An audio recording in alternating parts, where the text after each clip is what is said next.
the best Astaroth in North America as a tournament champion and Evo champion for DOA as well.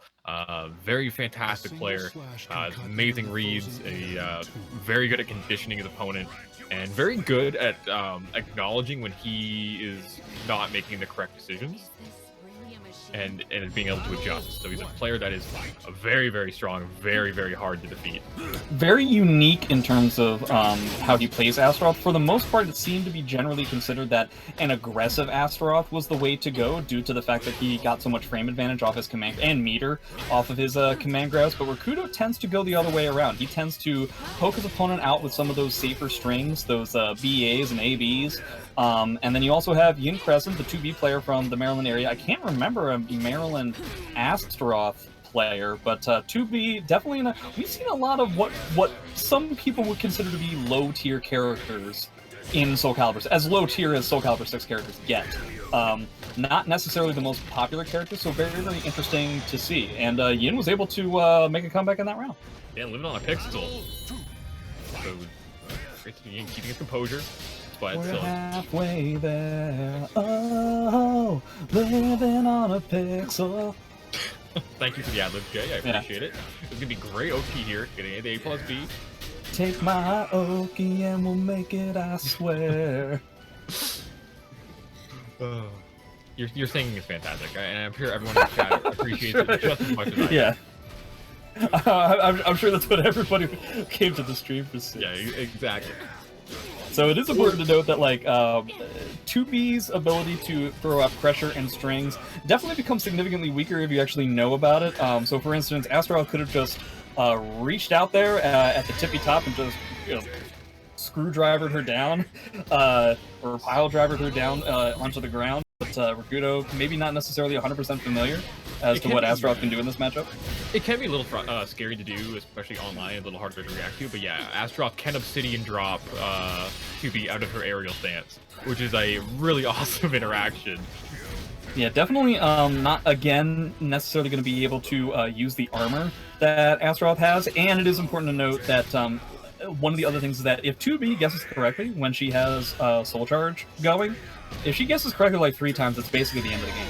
Well, I mean, but Astaroth only needs to really guess 2 times, because we saw there with the Soul Charge, you got pretty much like 2 situations into an Oki. It is a bit easier for 2B to create that guess, though, because she has like an actual 50-50.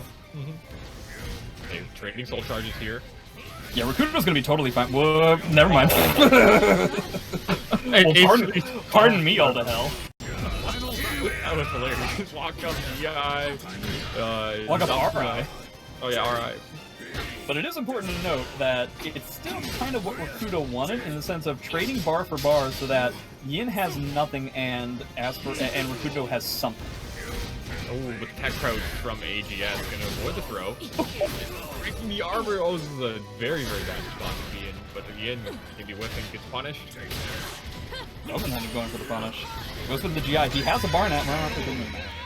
It's a shame that he went for something a little bit too risky. And it's kind of exactly what Rikuto wants in a lot of these matches, where I feel like a lot of the times that I see him succeed in these tournaments, what he does is he gets some sort of minor lead right off the bat, and then he'll spend the next few rounds working off of guard gauge, working off of understanding his opponent's tendencies, and trying to make them use resources. It's a very chess-like way of going about it, where it's like, okay, well, you're going to sacrifice resources, and to beat those resources, I'm going to sacrifice resources until eventually, at the end of it, you have nothing and I have something. You know what I mean? Yeah, definitely. And it kind of goes towards a defensive style that you were mentioning with Rikuto. didn't say and just anything being yet. very confident and just kind of backing up and hitting you with those big long-range buttons that Astaroth has. Well, you also saw at the very end, once he had bar, but Yin was still continuing to press, Yin immediately went from what he was doing before to whiffing, I think, 2 or 3 times, just in that last section of the round. And that basically, sealed the deal for Rikuto. Yeah, if you give Astaroth these whiff punish opportunities, he's going to take you for a whole lot of damage. Yeah, it's going to take you for a ride. And it's a really painful one. Yeah, it's a Batman the Ride kind of ride. Alright, so we got the stage that has walls, but at the same time doesn't. Yeah, they kind of quote-unquote fixed them, but they're low walls in Soulcalibur VI, so they're there, but they're also not. Looks like Rikuto has decided to see what Yin's understanding of Astaroth strings is going to be like, and he seems to be continuing to press buttons after after the AB, which is not really something that you want to be doing. Yeah, and that new move that was added to Astaroth in Season 2, where he like picks you up with the active, like very good sleeper trap, but wow, Yin calling that out. That was a hell of a read. He must have been planning that from like the second he saw the reversal edge. It was like the day he was born, he was planning that read. Yeah. Yeah, he needs to deal with these strings a little bit better. He needs to understand like what Astaroth is at frame-wise, and he's really not that bad when you look at like those kinds of strings. Ooh, I like the pokes of those. Rikuto makes very, very good use of that 2-hit string from Astaroth. It's very deceptive, the range on it, and that second hit is always just a quick little jab that often gets nice counter hits, as we saw right there. Not to mention, it's pretty difficult to space that kind of stuff out. So for instance, if you see him do the A, and you want to make sure that he whiffs the B, even if you were out of the range of the A, more often than not, the B will still catch your backstep. For a pretty heavy amount of damage at that, because if it's catching backstep, then it's counter. Is a throw attempt, the only flawless frames out of it with the string. Getting to the free grab attempt. This has literally just been the string, the match. Like that's all this match has been. Yeah, oh, and a 2A.